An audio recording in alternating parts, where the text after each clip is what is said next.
এগুলি এর ফল কি? আচ্ছা, আমি দান করলাম, আমি পুণ্যকর্ম করলাম, আমি তীর্থ পর্যটন করলাম, যজ্ঞ করলাম, এগুলির ফল কি?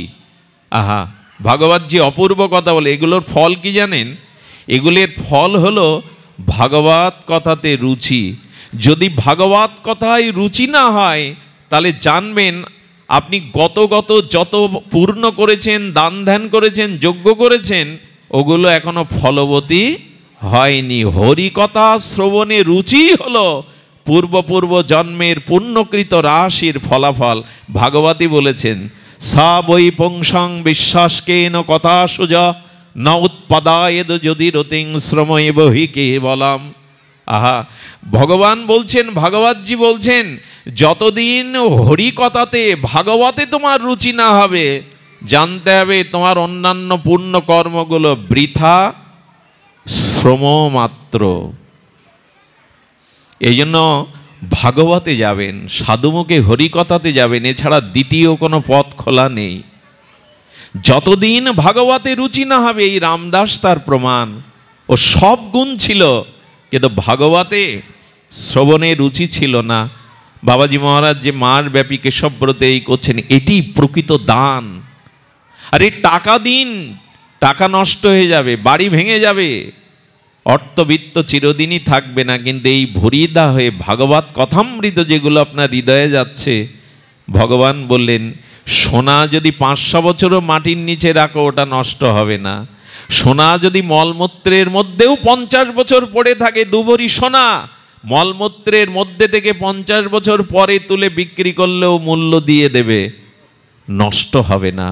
হরিকথা যাদের কর্ণ দিয়ে হৃদয়ে যায়, এই কথা, এই ভজন কোনো জন্মেই নষ্ট হয় না, ভগবত প্রাপ্তির কল্যাণ হয়ে দাঁড়ায়। তাই আপনাদের কাছে নিবেদন করব, যত পারেন সাধুমুখে হরিকথা শুনুন। এই মাগুরা অঞ্চল, ফরিদপুর অঞ্চল, এটা হরিকথারই প্লাবিত অঞ্চল। তো এই অঞ্চলের মানুষগুলোর হরিকথা শ্রবণের ব্যাকুলতা অনেক বেশি। আমি দাবি করতে পারি আমাদের দক্ষিণ অঞ্চল থেকে এটা অনেক বেশি। শুনুন, যত পারেন হরিকথা শুনুন। হরিকথা শ্রবণের পরে আপনার আর দায়িত্ব নাই, গোবিন্দই দায়িত্ব নিয়ে দেবে আপনার হৃদয় ঝেড়ে মুছে পরিষ্কার করার।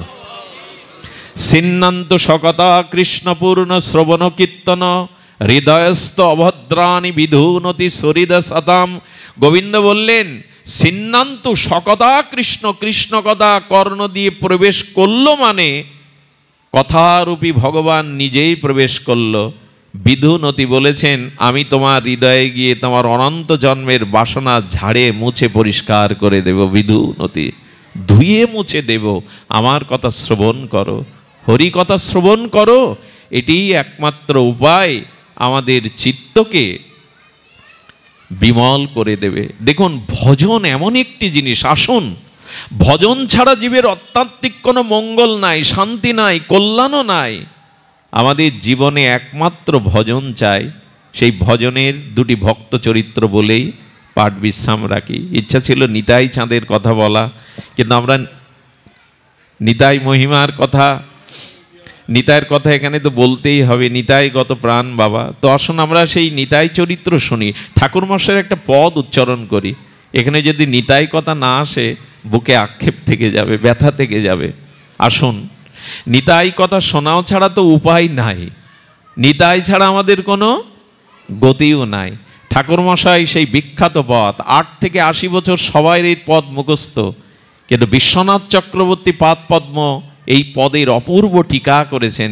সেটুকুই আপনাদের একটু পুষ্পাঞ্জলি, কথাঞ্জলি। নিতাই পদ কমল কোটিচন্দ্র সুশীতল, যে ছায়ায় জগত জোড়ায়। এ পদ কার না জানা, জগৎকে ভাসিয়ে দিয়েছেন ঠাকুর মশাই। নিত্যানন্দ আবেশে প্রেম ভক্তির মহারাজ, এই প্রেম ভক্তি চন্দ্রিকা ত্রিপদীতে তিনি নিতাইয়ের মহামহিমা স্রোতস্বিনী নদীর মতো ভাসিয়ে দিয়েছেন। আর সেই নদীর মধ্য থেকে মণিমুক্তা তুলেছেন বিশ্বনাথ চক্রবর্তী পাদ পদ্ম।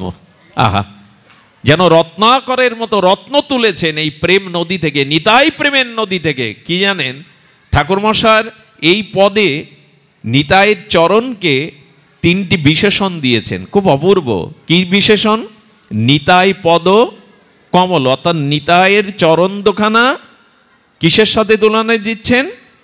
প্রস্ফুটিত কমল পদ্মের সাথে। দ্বিতীয় বিশেষণ কোটি চন্দ্র সুশীতল। ওই চরণে 1 কোটি চন্দ্রের যে সুশীতলতা সেটি নিতাই চরণে আছে। আরেকটি বিশেষণ দিচ্ছেন, ওই ছায়ায় জগৎ। কটা বিশেষণ হলো? নিতাইয়ের চরণ দোকানি কমল, আর ওতে কি আছে? কোটি চন্দ্রের সুশীতলতা গুণ।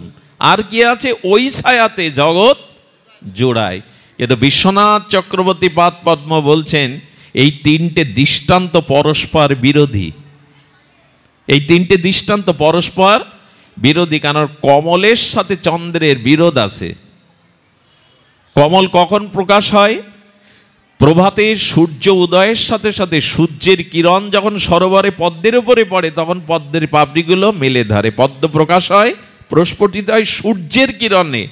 আর যখন সূর্য অস্ত যায়, চন্দ্র ওঠে, তখন পদ্মের পাপড়ি স্তিমিত হয়ে যায়, বুঝে যায় সহজ কথায়।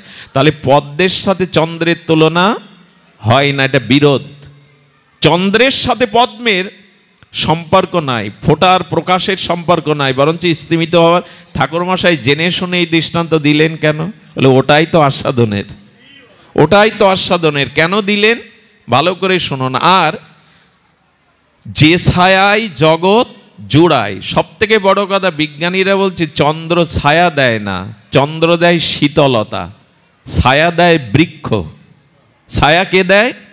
বৃক্ষ। চন্দ্র তো ঠাকুর মশাই যিনি নিত্যানন্দ আবেশমূরতি কৃপামূরতি প্রেম ভক্তির মহারাজ যিনি, তিনি এই দৃষ্টান্ত দিলেন কেন?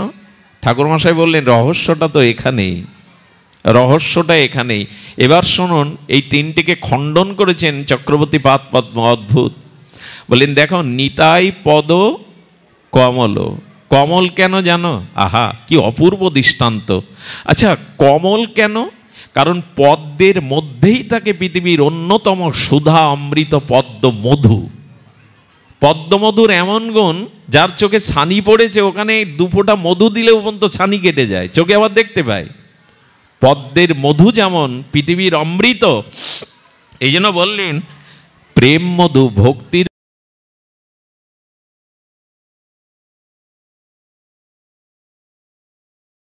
মধু আর কোথাও নেই, আমার নিতাই পদ কমলের মধ্যেই আছে। ওই কমলেই প্রেম ভক্তির মধু আছে, যেটা আস্বাদিত করবে তোমায়। এ কথা তো আমাদের জানা, কিন্তু চক্রবর্তীপাদ আরো ভেতরে গেছেন। কারণ কমলে মধু সঞ্চিত না হলে আর ভ্রমর অলিকুল গুঞ্জতিত রাগ রাগিনীর দ্বারা ওখানে বসবে না। যে পদ্মে এখনো মধু সঞ্চিত হয়নি সেখানে কোনো ভ্রমর গুঞ্জনরত রাগ রাগিনীর আলাপ করতে করতে এসে সেখানেই বসবে, যাতে মধু আছে। মধু এখনো হয়নি, ওই পদ্মে ভ্রমর বসবে না। তো নিতাই পদ কমলে আর প্রেম ভক্তির মধু এত জমাট বেঁধে আছে, আপামর সকলেই ভ্রমর রূপী নিতাই গুণগান করতে করতে ওই চরণেই গিয়ে বসছে। মধুটা ওখানে আছে, এই জন্য বসবে।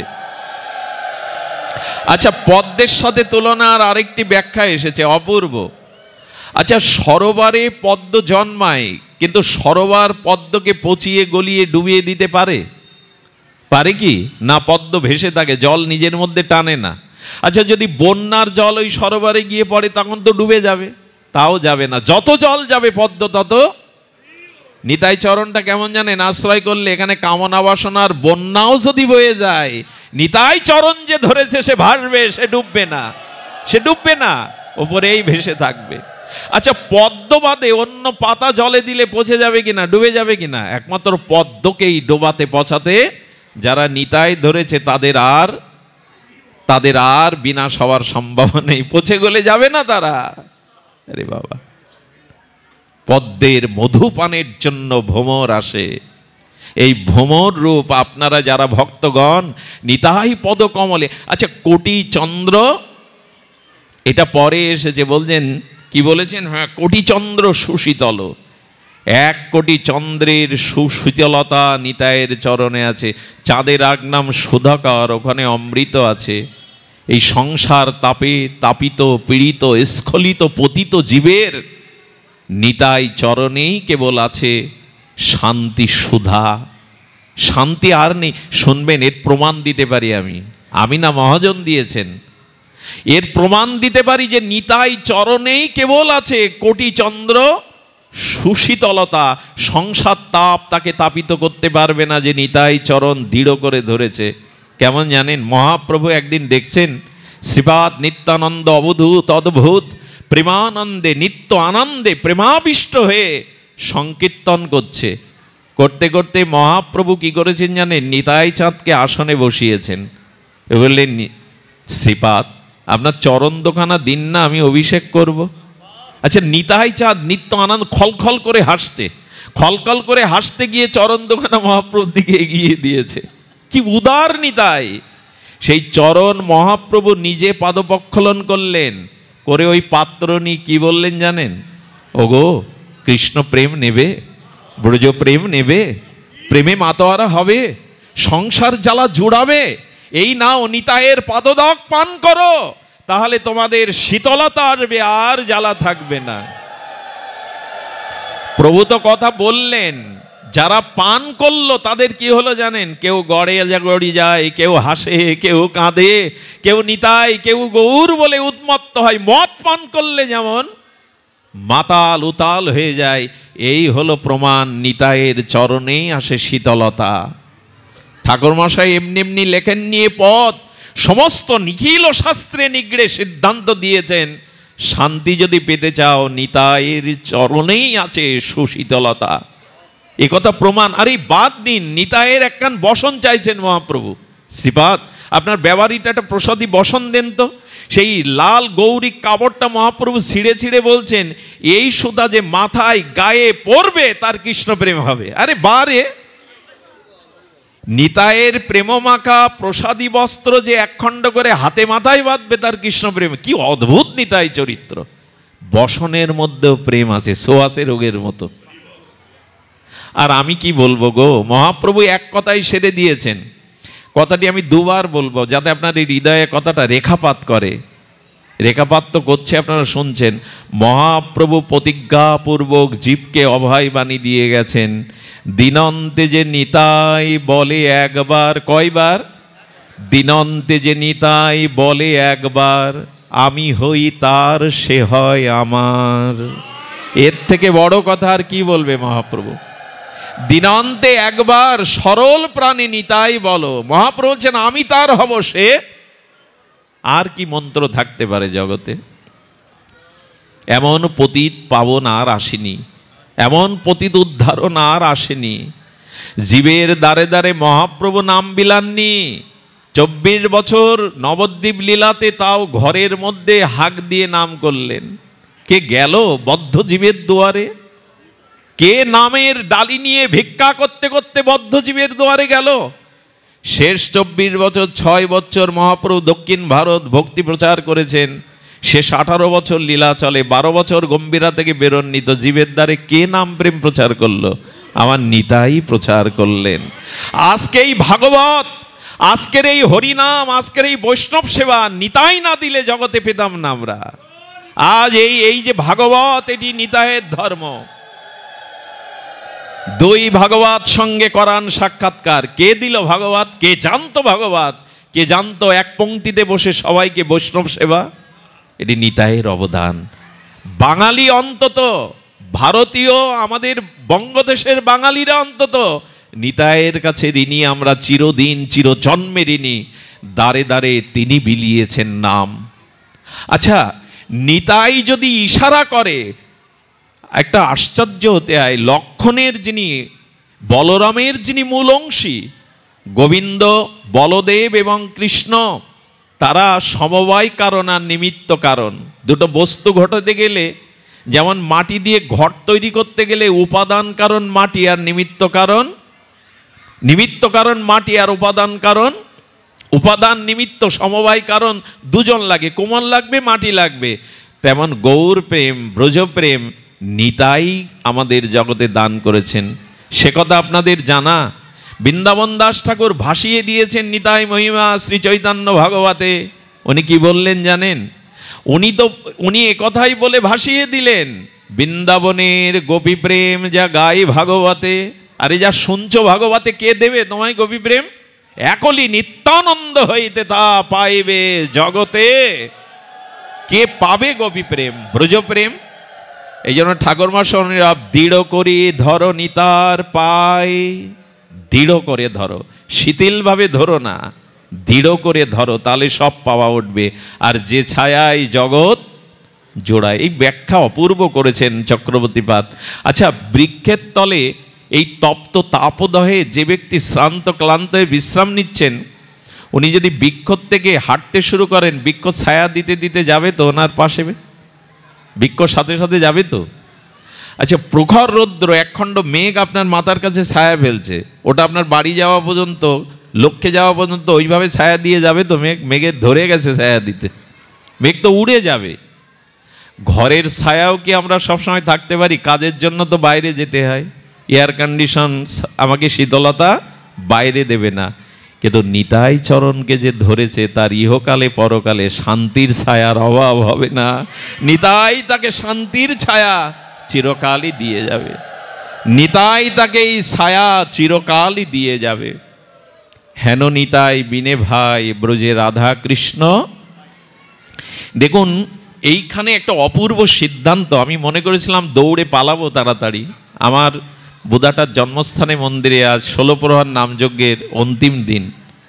একরকম অপরাধী হয়েছে তাদের ছেড়ে চলে আসা। অনেক মহাত্মাগণ আমাদের দিকে তাকিয়ে যায়, তবু বাবার এখানে আজকের এই দিনটার জন্য আমি নিজের আশ্রমের, আমাদের নিজের মন্দিরের আজকে 16 প্রহর নামযজ্ঞ, সেই জন্য ভক্তগণ আপনাদের হয়ে আমাকে ক্ষমা করেন। তবু লোভ সামলানো যায় না। আচ্ছা, লোভী ব্যক্তির সামনে ভালো ভালো খাদ্য দিলে কি করে? সে পেটের চিন্তা করে, স্বাস্থ্যের চিন্তা করে। তো ওই অবস্থা হয়েছে। নিতায়ের জায়গায় নিতায়ের অনুরাগে এ বলতে তো ফোরাই না। নিতাই চাঁদের মহাময় বলতে গিয়ে বলা হয়েছে এমন, যখন ছায়া উনিই দেবেন। আর নিতায়ের করুণা ব্যতীত খবরদার করেছেন মহাজনরা, গৌর পাবেন না, রাধা মাধবের যুগল মাধুর্যও পাবেন না। একবার চিন্তা করুন তো, কথাটা আমার না, মহাজনের। দেখুন, শাস্ত্রে তার প্রমাণ দিয়েছেন। শিল গুরু মহারাজ রাধাকুণ্ডে ব্যক্ত করেছেন এই সিদ্ধান্ত। শিল গুরু মহারাজ বলছেন, সব থেকে বড় দৃষ্টান্ত ষড়গোস্বামীর মধ্যেই রঘুনাথ দাস গোস্বামী। চিন্তা করতে পারেন, এখান থেকে 600 বছর, 550 বছর আগে 8 লক্ষ টাকা নিটাই, এখন সেটা 800 কোটির সমান। তার মানে উনি হিরণ্য গোবর্ধনের রাজপুত্র হয়ে জন্মেছেন।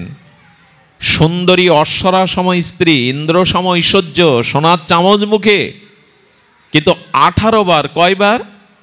18 বার সংসার ফাঁকি দিয়ে মহাপ্রভুর চরণে যেতে গেছেন। কতবার? 18 বার। রঘুনাথ দাস গোস্বামী 18 বারের মধ্যে সববার যেতে পারেনি, ধরে ধরে এনেছে, পৌঁছাতে পারেনি। শেষবার যখন মহাপ্রভুর চরণে গেলে মহাপ্রভু খুশি হলেন না।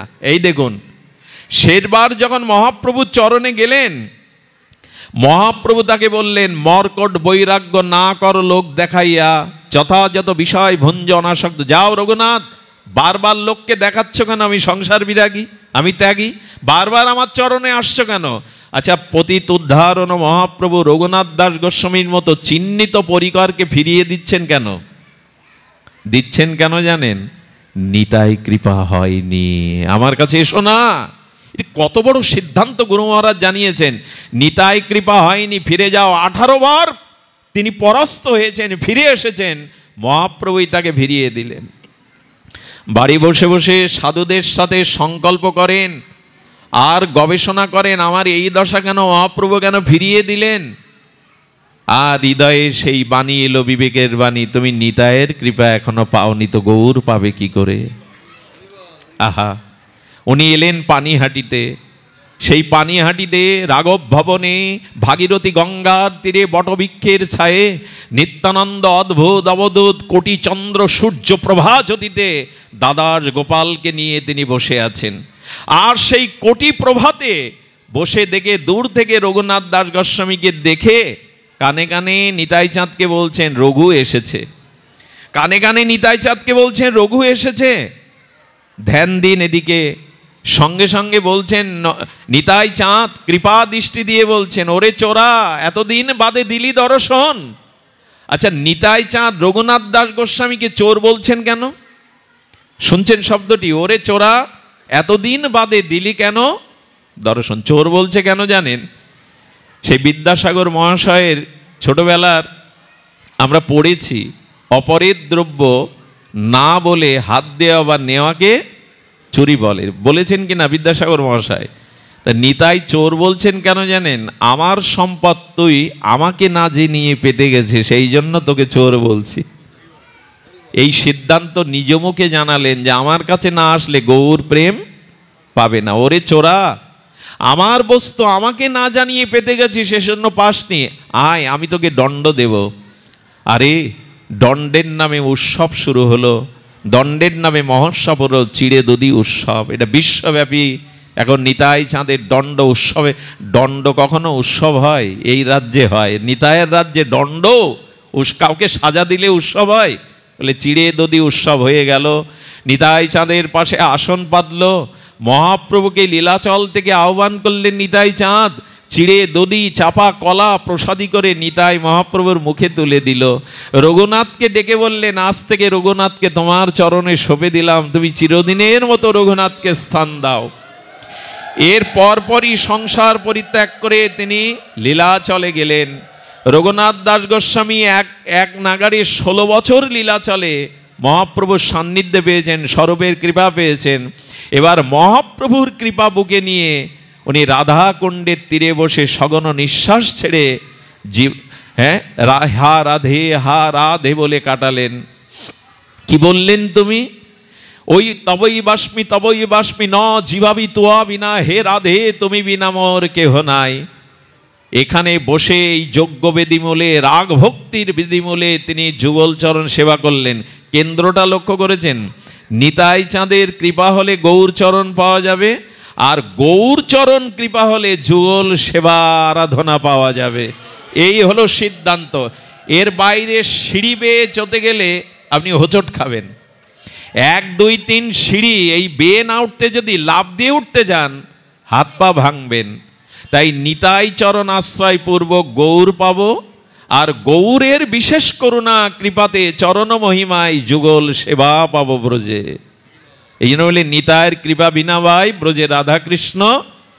আচ্ছা, রাধাকৃষ্ণ পাইতে নাই বললে কি হবে?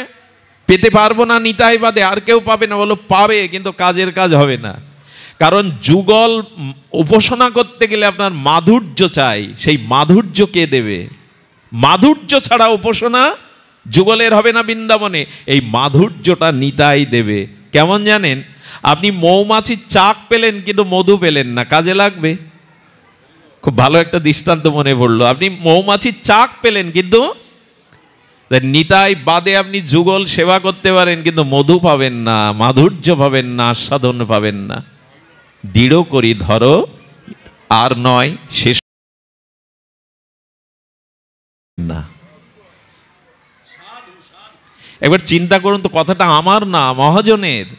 দেখুন, শাস্ত্রে তার প্রমাণ দিয়েছেন। শিল গুরু মহারাজ রাধা কুণ্ডে ব্যক্ত করেছেন এই সিদ্ধান্ত। শিল গুরু মহারাজ বলছেন, সব থেকে বড় দৃষ্টান্ত ষড়গোস্বামীর মধ্যেই রঘুনাথ দাস গোস্বামী। চিন্তা করতে পারেন, এখান থেকে 600 বছর 550 বছর আগে 8 লক্ষ টাকা নিটাই, এখন সেটা 800 কোটি সমান। তার মানে উনি হিরণ্য গোবর্ধনের রাজপুত্র হয়ে জন্মেছেন। সুন্দরী অশ্বরা সময় স্ত্রী, ইন্দ্র সম ঐশ্বর্য, সোনার চামচ মুখে। কিন্তু 18 বার, কয়বার? 18 বার সংসার ফাঁকি দিয়ে মহাপ্রভুর চরণে যেতে গেছেন। কতবার? 18 বার। রঘুনাথ দাস গোস্বামী 18 বারের মধ্যে সববার যেতে পারিনি, ধরে ধরে এনেছে, পৌঁছাতে পারিনি। শেষবার যখন মহাপ্রভুর চরণে গেলে মহাপ্রভু খুশি হলেন না।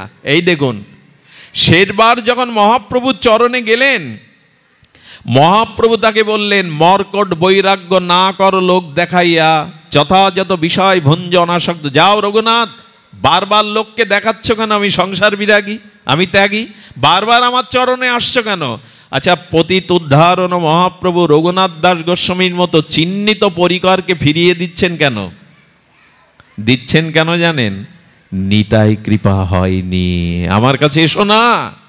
কত বড় সিদ্ধান্ত গুরু মহারাজ জানিয়েছেন, নিতাই কৃপা হয়নি, ফিরে যাও। 18 বার তিনি পরাস্ত হয়েছেন, ফিরে এসেছেন, মহাপ্রভুই তাকে ফিরিয়ে দিলেন। বাড়ি বসে বসে সাধুদের সাথে সংকল্প করেন আর গবেষণা করেন, আমার এই দশা কেন, মহাপ্রভু কেন ফিরিয়ে দিলেন। আর হৃদয়ে সেই বাণী এলো, বিবেকের বাণী, তুমি নিতাইয়ের কৃপা এখনো পাওনি তো গৌর পাবে কি করে। আহা, উনি এলেন পানিহাটিতে। সেই পানিহাটিতে রাঘব ভবনে ভাগীরথী গঙ্গার তীরে বটবৃক্ষের ছায়ে নিত্যানন্দ অদ্ভুত অবধূত কোটি চন্দ্র সূর্য প্রভা জ্যোতিতে দাদার গোপালকে নিয়ে তিনি বসে আছেন। আর সেই কোটি প্রভাতে বসে দেখে, দূর থেকে রঘুনাথ দাস গোস্বামীকে দেখে কানে কানে নিতাই চাঁদকে বলছেন রঘু এসেছে, কানে কানে নিতাই চাঁদকে বলছেন রঘু এসেছে। ধ্যান দিন এদিকে। সঙ্গে সঙ্গে বলছেন নিতাই চাঁদ কৃপা দৃষ্টি দিয়ে বলছেন, ওরে চোরা, এতদিন বাদে দিলি দর্শন। আচ্ছা, নিতাই চাঁদ রঘুনাথ দাস গোস্বামীকে চোর বলছেন কেন? শুনছেন শব্দটি, ওরে চোরা, এতদিন বাদে দিলি কেন দর্শন। চোর বলছে কেন জানেন? সেই বিদ্যাসাগর মহাশয়ের ছোটবেলার আমরা পড়েছি, অপরের দ্রব্য না বলে হাত দেওয়া বা নেওয়াকে চুরি বলে, বলেছেন কি না বিদ্যাসাগর মহাশয়? তা নিতাই চোর বলছেন কেন জানেন? আমার সম্পদ তুই আমাকে না যে নিয়ে পেতে গেছে, সেই জন্য তোকে চোর বলছি। এই সিদ্ধান্ত নিজ মুখে জানালেন যে আমার কাছে না আসলে গৌর প্রেম পাবে না। ওরে চোরা, আমার বস্তু আমাকে না জানিয়ে পেতে গেছি, সেজন্য পাসনি, আয় আমি তোকে দণ্ড দেব। আরে দণ্ডের নামে উৎসব শুরু হলো, দণ্ডের নামে মহোৎসব হলো, চিড়ে দধি উৎসব। এটা বিশ্বব্যাপী এখন নিতাই চাঁদের দণ্ড উৎসবে। দণ্ড কখনো উৎসব হয়? এই রাজ্যে হয়। নিতাইয়ের রাজ্যে দণ্ড, কাউকে সাজা দিলে উৎসব হয়? বলে চিড়ে দধি উৎসব হয়ে গেল। নিতাই চাঁদের পাশে আসন পাতল, মহাপ্রভুকে লীলাচল থেকে আহ্বান করলেন নিতাই চাঁদ। চিড়ে দধি চাপা কলা প্রসাদী করে নিতাই মহাপ্রভুর মুখে তুলে দিল। রঘুনাথকে ডেকে বললেন, আজ থেকে রঘুনাথকে তোমার চরণে সঁপে দিলাম, তুমি চিরদিনের মতো রঘুনাথকে স্থান দাও। এর পরপরই সংসার পরিত্যাগ করে তিনি লীলাচলে গেলেন। রঘুনাথ দাস গোস্বামী এক নাগারে 16 বছর লীলাচলে মহাপ্রভুর সান্নিধ্যে পেয়েছেন, স্বরূপের কৃপা পেয়েছেন। এবার মহাপ্রভুর কৃপা বুকে নিয়ে উনি রাধা কুণ্ডের তীরে বসে সগণ নিঃশ্বাস ছেড়ে হা রাধে হা রাধে বলে কাটালেন। কি বললেন তুমি? ওই তবই বাষ্পি ন জীবাবি তোয়া বিনা, হে রাধে তুমি বিনা মোর কেহ নাই। এখানে বসে এই যজ্ঞ বেদিমূলে, রাগ ভক্তির বেদিমূলে তিনি যুগল চরণ সেবা করলেন। কেন্দ্রটা লক্ষ্য করেছেন? নিতাই চাঁদের কৃপা হলে গৌর চরণ পাওয়া যাবে, আর গৌর চরণ কৃপা হলে যুগল সেবা আরাধনা পাওয়া যাবে। এই হলো সিদ্ধান্ত। এর বাইরে সিঁড়ি বেয়ে চলতে গেলে আপনি হোঁচট খাবেন। 1 2 3 সিঁড়ি এই বেয়ে না উঠতে, যদি লাফ দিয়ে উঠতে যান হাত পা ভাঙবেন। তাই নিতাই চরণ আশ্রয় পূর্বক গৌর পাব, আর গৌরের বিশেষ করুণা কৃপাতে চরণ মহিমায় যুগল সেবা পাব ব্রজে। এই জন্য বলে নিতাইয়ের কৃপা বিনা ভাই ব্রজে রাধাকৃষ্ণ। আচ্ছা, রাধাকৃষ্ণ পাইতে নাই বললে কি হবে?